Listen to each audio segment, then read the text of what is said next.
서진 시스템 2024년도 실적을 스루풋 회계로 분석한 내용을 진행하도록 하겠습니다. 그리고 불합리하게 느껴지는 원가 회계 결산 방법을 좀 구체적으로 논의를 좀 해보겠습니다.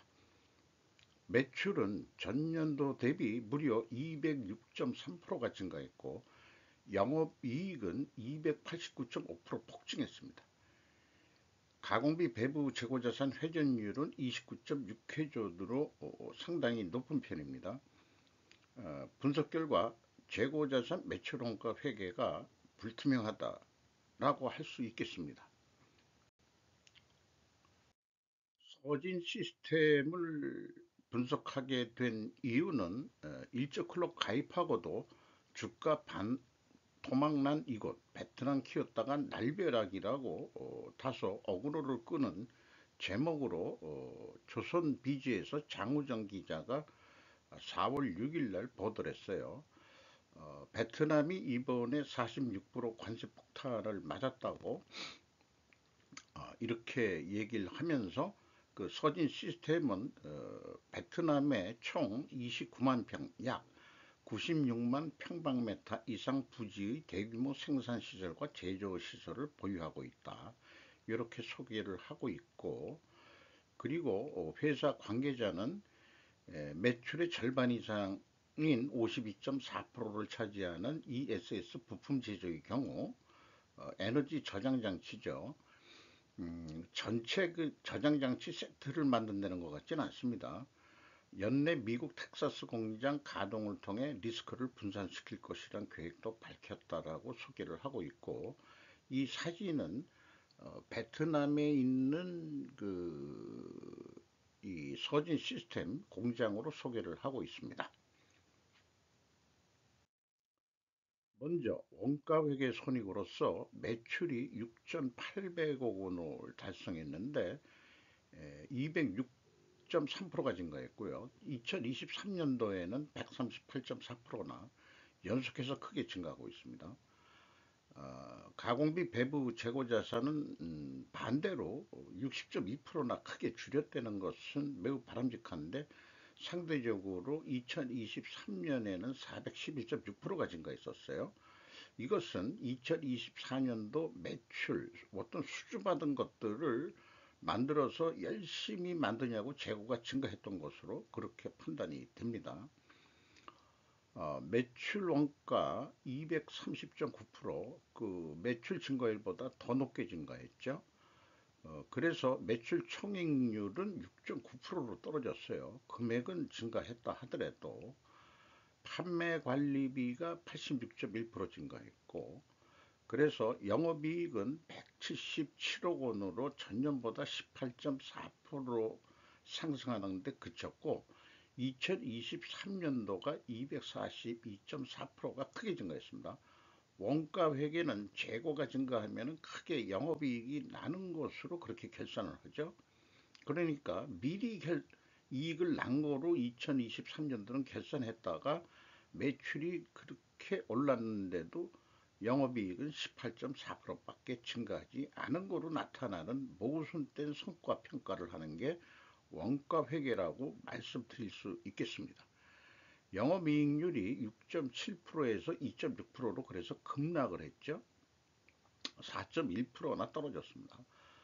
매출은 뭐 6,800억으로 엄청 올랐어도 영업이익률은 별 볼 일 없어졌다. 이런 얘기가 되겠네요.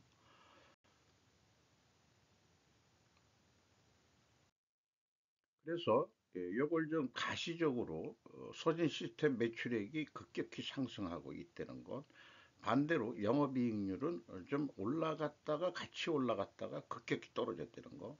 원가 회계는 재고가 크게 줄면은 이렇게 영업이익률이 크게 떨어지는 모순을 가지고 있는 로직입니다. 매출 외형 급성장에 따라 사업보고서상 원가회계 결산 방법에 상당한 수정이 있는 것으로 보입니다.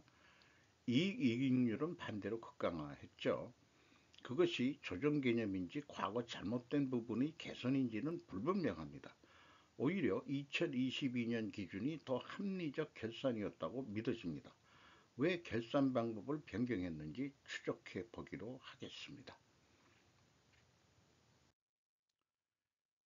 결과를 먼저 말씀드리면은 스루프 회계로 분석한 결과는 매출에 비례하는 매출 재료비, 여기에는 이제 상품까지 포함하고 있는 겁니다. 4,996억 원으로 225.7%가 증가했어요. 매출 증가율보다 19.4%가 더 높게 증가했기 때문에 여기서 우리는 원재료 및 상품 매입 가격이 상승했다라고 1차 추론을 할 수 있겠습니다. 수르폰율은 4.4% 내려갔어요. 운영 경비가 150.4% 증가했습니다. 크게 증가했죠. 그 결과 TO의 생산성은 1.16으로서 0.06포인트가 상승했습니다. 이 스루폰 회계는 매출이 2024년에 크게 증가했으니까 그 기대한 상식처럼 많이 판매했으니까 많이 이익이 나는구나라고 상식적인 결론을 내주고 있습니다. 원가 회계는 아니죠. 슬픈 영업이익은 245억 원으로서 289.5%나 크게 증가했습니다. 원가 회계 영업이익보다 69억 원이 더 이익이 난 겁니다. 실질적으로. 전년에는 거꾸로 되어 있죠. 그래서 영업이익률로 보더라도 물론 2022년도가 7.9% 높습니다만은 이때는 외형이 좀 작았다 그러고 2023년보다는 슬픈 영업이익률은 매출이 증가한 만큼 영업이익률도 올라갔다. 이게 좀 상식이 맞을 겁니다.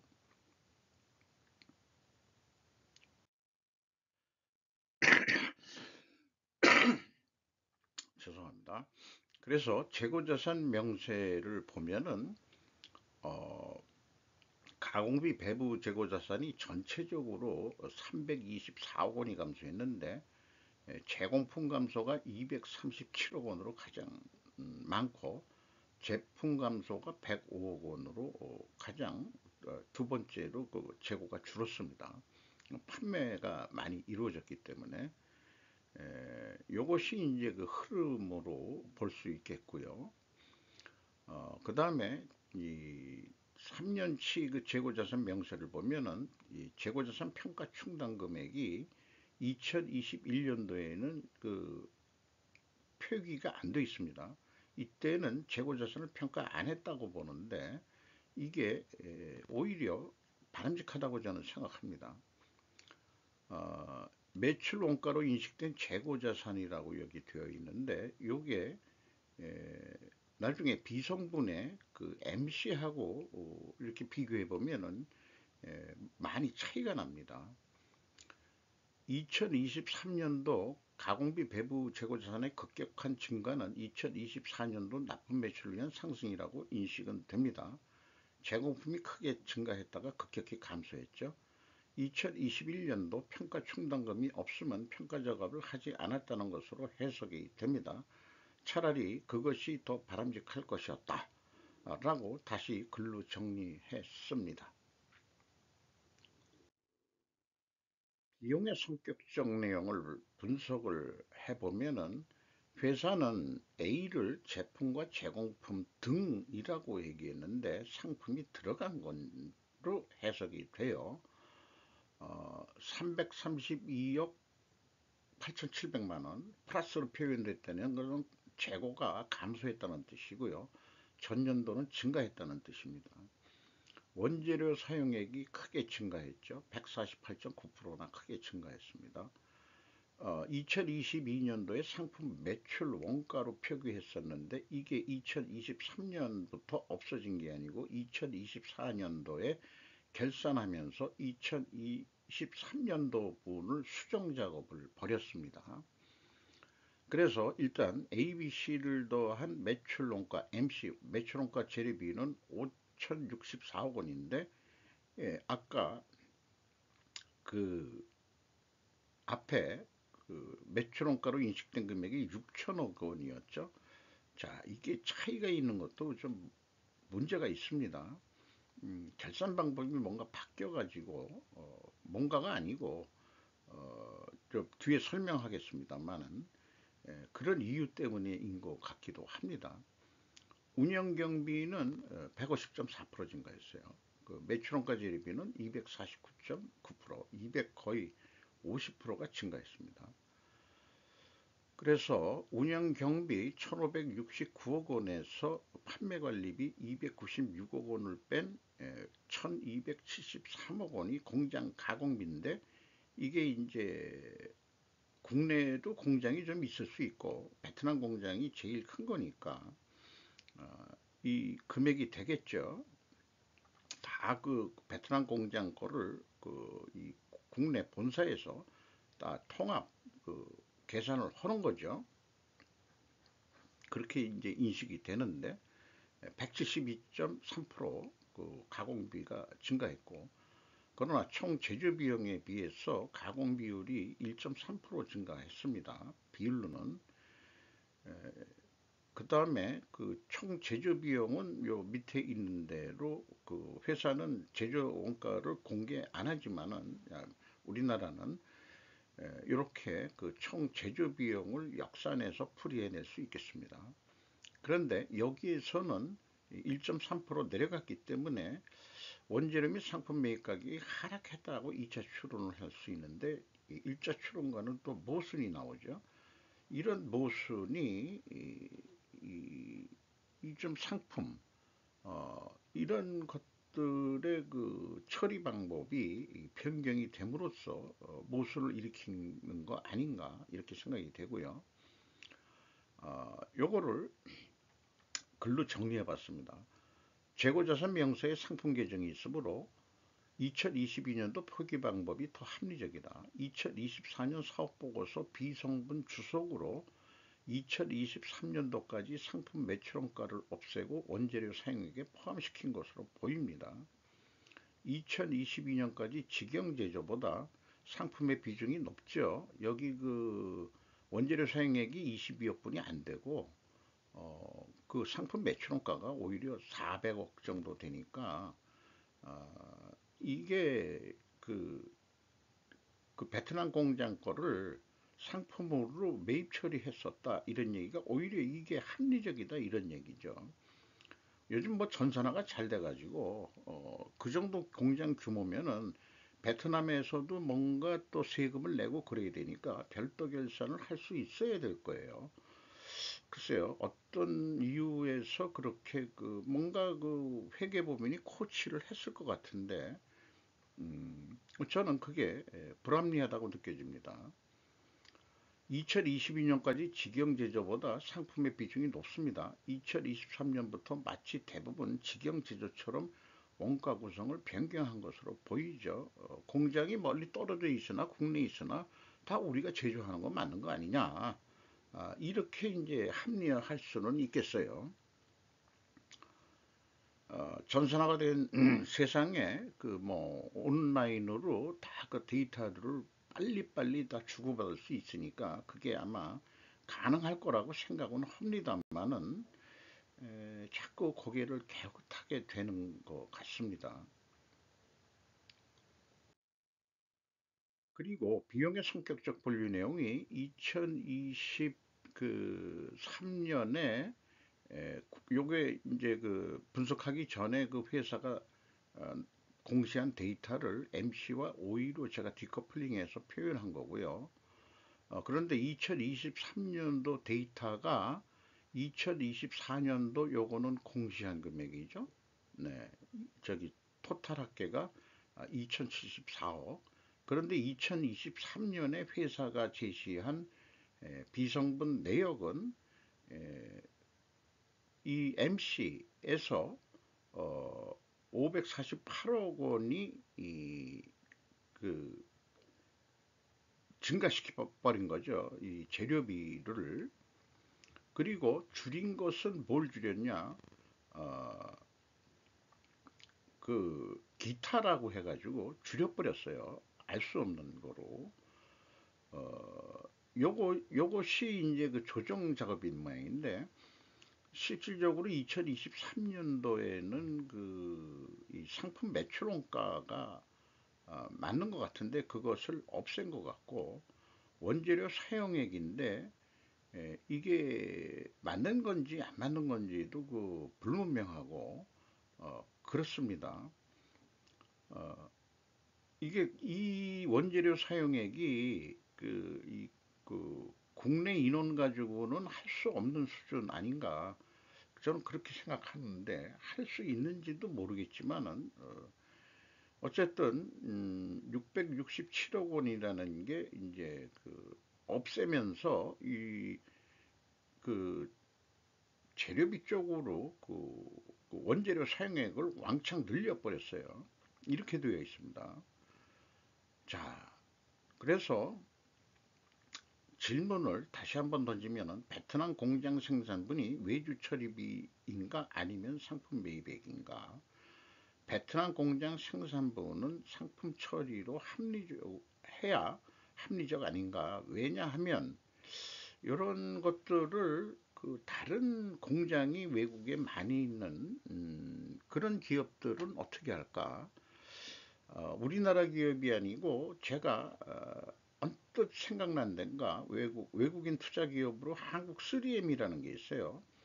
그래서 한국 3M을 또 좀 공개 기업은 아닙니다만은 관심이 있어가지고 한번 분석을 했는데, 이 서진 시스템이 끝나고 시간을 들여서 어, 그 한국 3M 결산 방법을 한번 또 소개하고 싶기도 하네요. 그 재고자산 매출원가 회계 투명성을 위해서 제가 첫 단계로서 검증하는 게 재고자산의 변동 범위 증가맥을 검증하는 겁니다. 어, 일반적으로는 갭은 총 제조 비용 차이하고 동일하게 나타나는데, 이게 상품 포함이죠. WCAI는 아까 제가 그 분류했을 때, 그리고 비성분 재고자산의 변동 범위를 제시한 건 이렇게 되니까 회사도 그 상품이 들어가 있는 것 같습니다. 그래서 이 차이가 이만큼 있는데, 상품이 안 들어갔다고 본다면 상품 증가액을 빼줘 봤어요. 그러면은 거꾸로 그래도 차이가 납니다. 그런데 2022년도는 일치하거든요. 그러면은 회사가 표현한 대로 이 WCAI는 제품과 제공품뿐이 안 들어가는 겁니다. 상품은 상품 매출 원가로 표기했으니까 이 WCA는 안 들어가게 됩니다. 상품 출고액만 딱 쓰는 거니까. 그러니까 2022년도가 제가 더 합리적이라고 보는 거죠. 이런 오차를 내고 있습니다. 결산 방법을 바꾸면서. 그래서 오히려 불투명해졌다, 이렇게 좀 말씀드릴 수 있겠어요. 원칙적으로는 그 합리적인 재고자산 변동 범위는 전체를 볼 때는 상품까지 넣어서 봤다가 상품의 증감액은 다시 빼가지고 맞춰보는 거죠. 그래서 그 차이액은 PQ 총 제조 비용의 차이액하고도 나타나고, 3단계 현금 흐름표 기준에서는 재고자산 평가 손실액을 가감하면은 일치합니다. 현금으로는 맞췄어요. 운영 경비로서 인건비가 86억 5,500만 원 나갔는데 1.1% 감소했습니다. 매출이 그렇게 오르면서도 인건비는 내렸다? 이거 좀 이상하죠? 어, 직원 수는 191명이나 증가가 됐는데 인건비는 내렸다? 돈을 그렇게 벌면서도 내렸다? 알고 있는 모양이죠. 영업이익률이 오히려 떨어졌다. 뭐 이런 거로.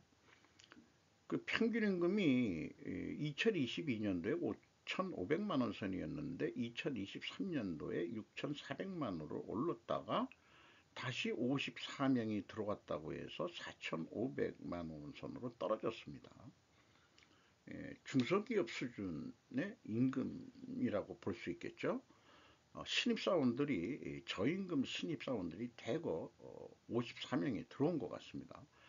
그런데 이 191명이 제가 하는 것은 직영 생산 처리로 하는 거가 안 될 건 없지만 외주 처리비로 다 했으니까 안 될 건 없는데 이게 외주 가공비가 아니고 베트남에서 생산한 거라면은 외주 가공비가 이 1333억 원이 상품 매입액으로 잡았어야 되는 거 아니냐.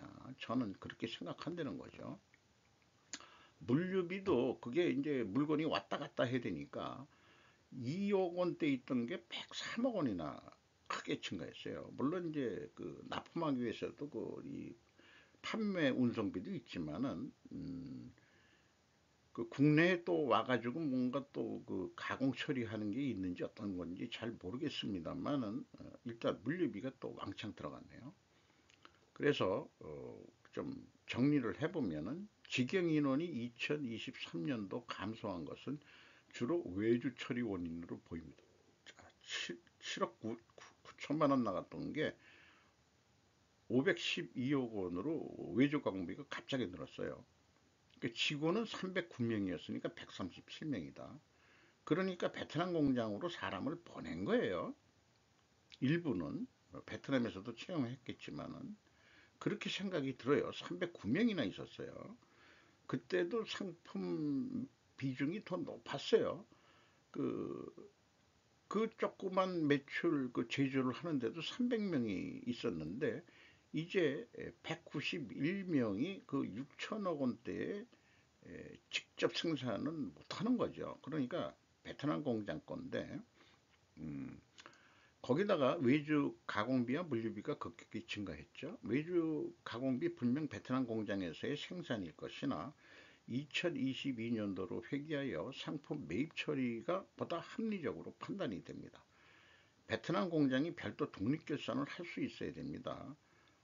왜냐하면 베트남 정부 내에서도 뭔가가 그 세금을 내야 될 게 있고 뭔가가 그렇게 되니까 나름대로 자기네들이 그 본사에 이 넘기는 가격, 판매 가격이라기보다도 그런 것은 이전 가격이라고 하는데 그 이전 가격에 대해서는 이전 가격이라고 하지만 그걸 상품 뭐 매입 처리하는 거죠. 그 예는 외국인 투자기업 3M에서 지혜를 배워야 바람직할 것이다라고 제가 표현을 해봅니다. 어, 그또 생각한 게 있어서 그 3M이 그 국내에서 아주 그잘 나가고 있는데 이 3M은 어떻게 결산할까? 공장이 한국에만 있는 것도 아니고 한국에도 있고 뭐 중국에도 있고 뭐 동남아에도 있고 뭐 그렇다는 얘기를 들었습니다만은 어, 이미 봤습니다만은 그 참 투명하게 잘하고 있는 것 같습니다. 나중에 소개를 해드리겠습니다. 경영평가 지표로서 재고 회전율이 29.6회전 뭐 어마어마하게 폭증을 했죠. 어, 이런 급격한 변화가 있을 경우에는 우리는 뭔가 잘했다 그게 아니고 야 뭐 이상한 점이 없느냐 이런 분석하는 입장에서는 항상 그런 생각이 먼저 들어갑니다. 이렇게 재고 회전율을 올려놓고도 스루픈율은 내려갔다 이 말이에요. 그건 좀 이상하다 이렇게 이제 느껴지는 거죠. 역방향이면 분식회계 개연성 가정을 세웁니다. 생산성은 좀 올라갔죠. 이자 부채 레버리지율 떨어뜨렸어요. 돈을 벌어서 좀 갚았다는 얘기죠. 이 42.8%는 이제 레드존 상태였고, 요것이 이제 옐로우존으로 내려왔습니다. 그리고 그 매출 수금 속도를 보면은 1년에 3.1 회전이면은 세 번 반의 수금을 뭐 4개월에 한 번 수금한다는 얘기인데 재고 회전율이 이렇게 높으면서 수금은 그 수금을 제대로 못하고 있네요. 그 현금이 어떻게 도는가 모르겠어요. 매입 채무 지급 속도가 더 빠릅니다. 근데 이게 또 반대가 돼 있죠. 자, 이런 것들이 어떤 균일한 트렌드를 안 보여준다는 것은 좀 복잡하다 이 말입니다. 그 2024년도에는 매입 채무 지급 속도가 더 빨라졌다는 것은 뭔가 그 자재 원재료를 구하는데 아쉬운 게 있다. 그러니까 돈을 빨리 주는 거 아니냐 이런 생각도 해보게 되는 겁니다. 그래서 일단 분식회계 개연성 가정을 세우는데 이것을 반증하려면은 원재료 가격이 하락해야 되고 판매 가격도 인하돼야 됩니다.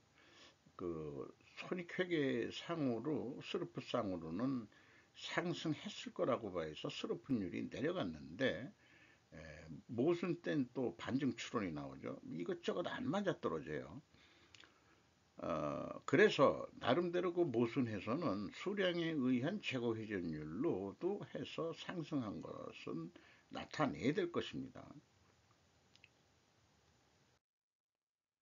그러면은 다 인하가 됐느냐, 아니 인상이 됐느냐, 이걸 따지려고 했는데 이 회사가 이 데이터는 얘기를 안 해요. 여러 가지 뭐 복잡하기 때문에 자기네는 평균을 낼 수가 없다. 수익성에 중요한 영향을 미치는 원재료의 가격 변동이 없습니다. 요거 하나 건질 수 있는 게 있는데 그런데 분명히 느낌은 원재료나 상품 매입 가격이 상승이나 인하했을 거라고 우리가 추론을 하게 되는 거죠. 어, 요 위에 그냥 고정적으로 표현하는 게 있는데 이 공시에 보면은 원재료 제품 요 메뉴만 있어요.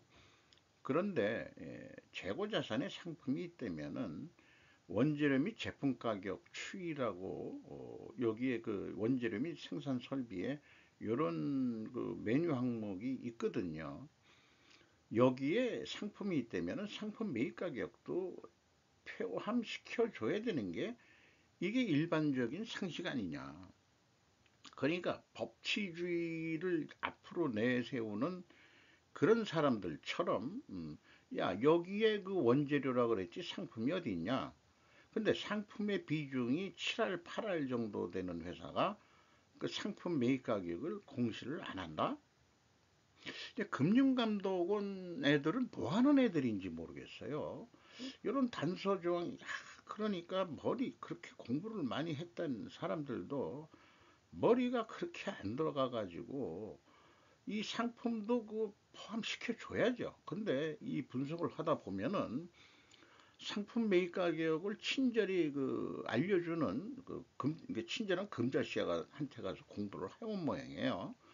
그러니까 상품 매입 가격도 그 공시해 주는 기업이 있습니다. 없는 건 아니에요. 그러니까 이게 상식이 돼야 된다. 이렇게 생각이 됩니다.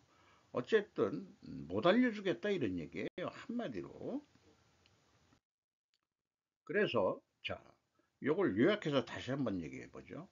1차에서는 상승을 했구나. 원재료 가격이. 그런데 2차에서는 하락을 했네. 이런 추론이 나와요. 모순이 되죠. 그리고 회전율은 급상승했고 스루픈율은 역방향의 분식회계 개연성을 일단 세우는데 이걸 반증하려면 원재료 가격이 하락해야 되는데 아까 원재료 가격은 변동이 없습니다. 그리고 판매 가격은 하락을 해야죠. 수루픈율이 떨어졌으니까. 그러면 원재료 가격이 변동이 없으면은 상승한 거나 마찬가지죠. 판매 가격이 그대로라면은 하락을 했다면은 거꾸로 하락을 했다면은 원재료 가격이 변동이 없다면 상대적으로는 인상이 된 거로 인식을 할 수가 있죠. 어렵습니다. 어떤 이런 참 손익 이런 것들이 왜 이렇게 복잡한 제조원가 회계 세계는 복잡해 가지고 자 그래서 자꾸 제가 슬프 세계로 가자 가자 그러는 건데 아마 그 뭐 다른 그 생존 우선순위 방송에서도 얘기했지만은 트럼프의 관세를 저는 이해하려고 노력하는 입장이고 그런 거는 슬프 관점에서 보면은 충분히 이해가 되는 얘기다. 저는 그렇게 생각하고 미국 내에서는 슬프 관점으로 가지고 있으면 충분히 관세를 매기더라도 극복할 수 있다고 생각하고 있는 거예요. 일반 국민들은 원가 세계에 그 매몰되어 있는 금융 세력들은 부추겨 가지고 여러 도시에서 또 반 트럼프 시위가 일어났다고 있다고 아주 신난 양 그 또 저걸 하고 있죠. 일반 소비자들은 그렇게 하고 어, 러스트 벨트나 뭐 이런 데 있는 그 블루 칼라들은 박수를 치고 있는 입장이고 임금이 올라갈 것 같기도 하고 또 자기네가 일자리 생길 것 같기도 하는데 일반 소비자들을 동원해 가지고 어, 반대 시위를 트럼프 반대 시위를 뭐 정권 출발한 지 두 달 이제 석 달도 안 됐는데 딱 그 민주당이나 그 이 금융 세력들이 뒤에서 그 이렇게 그 부추겨 가지고 하는 꼴이나 우리나라가 그 중공 애들이 뒤에서 이렇게 붙여 가지고 시위하는 거나 뭐 그거나 아마 그 또 미국에도 중국이 좀 이렇게 그 뭔가 좀 영향력을 좀 행사하려고 하지 않게 약간 사이드로 빠졌습니다. 죄송합니다. 자, 그래서 이 실적 감안하고 그다음에 매출 재료 비율과 운영 경비 비율로 해서 2025년도 매출액을 예측해 보려고 그러는데 너무나 급격한 변동이 있어서 불확실성과 변동성이 심하고 이번에 관세 뭐 이런 등등으로 2025년 계획은 사실은 계획을 세우지만은 틀리자고 하는 계획일 수도 있겠죠. 원래 계획이라는 게 틀리자고 하는 겁니다. 자, 그래서 운영 경비가 전년도보다 한 10%만 더 올라간다. 이번에 급격히 올라갔지만은 그렇게 이제 많이 안 올라갈 거다. 그리고 영업이익이 289.5%나 증가했었는데 25% 정도 올라간다고 한다면 얼마를 팔아야 되느냐? 7,629억 원은 팔아야 된다. 여기에 맞춰가지고 매출 재료 비율도 12% 매출을 더 시키면은 유사한 금액으로 계획을 할 수 있겠습니다. 수르픈율은 그대로라고 보고요.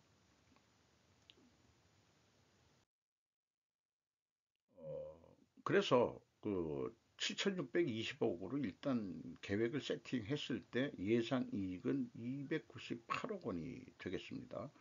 그런데 재고 회전율이 29.6회전이었죠. 30회전까지 좀 딱 맞춰보자.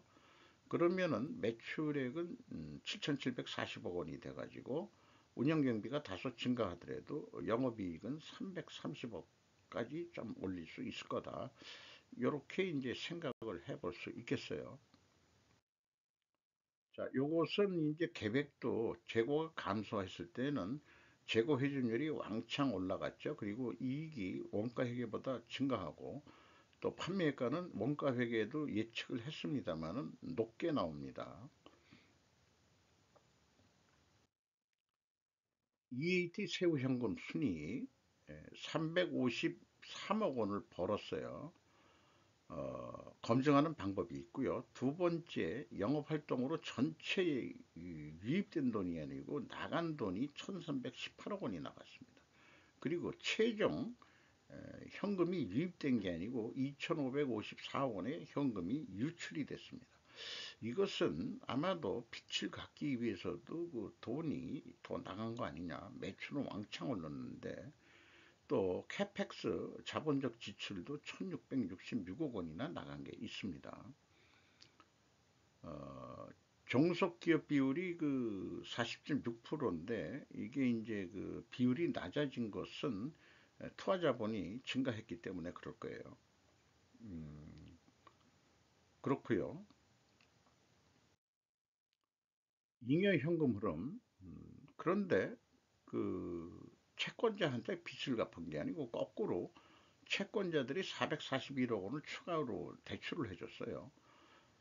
그럼에도 불구하고 이 레버리지를 내려간 것은 투하자본 금액이 증가했기 때문입니다. 어, 이자율이 좀 높네요. 주주잉여 현금 흐름이 2,226억 원 주주들이 돈을 더 투자를 했습니다. 어, 뭐 21.6%나 그 내용이 뭔가 자본 변동표에서 확인하면은 자, 이 자본 계정이 이렇게 복잡한 데는 어떤 전문가가 그러는데 자본 계정이 복잡한 데는 자기는 투자를 안 한다. 그런 얘기가 있는데 전환사채 전환으로 2천억 원대가 들어온 게 있네요. 이게 이제 새로운 이5% 이상 주주로 들어오는 사람이 생기게 되는 것 같습니다. 자기 주식 처분으로도 돈이 들어오고 돈들이 좀 많이 필요해서 그랬는지 신종 자본증권 이자는 이제 배당 성격으로 생각을 하면 되겠죠. 배당금은 2022년도에 56억 가까이 있지만은 2023년도 뭐 이때부터 어, 배당을 못 하고 있어요. 매출이 그렇게 급격히 증가하고 있음에도 불구하고 아까 그 전환사채에 의한 것도 영향이 있겠네요. 그 투자자본 증가가 어, 또 동일 지배의 사업 결합한 것도 있고 해가지고 딱 일치를 하죠.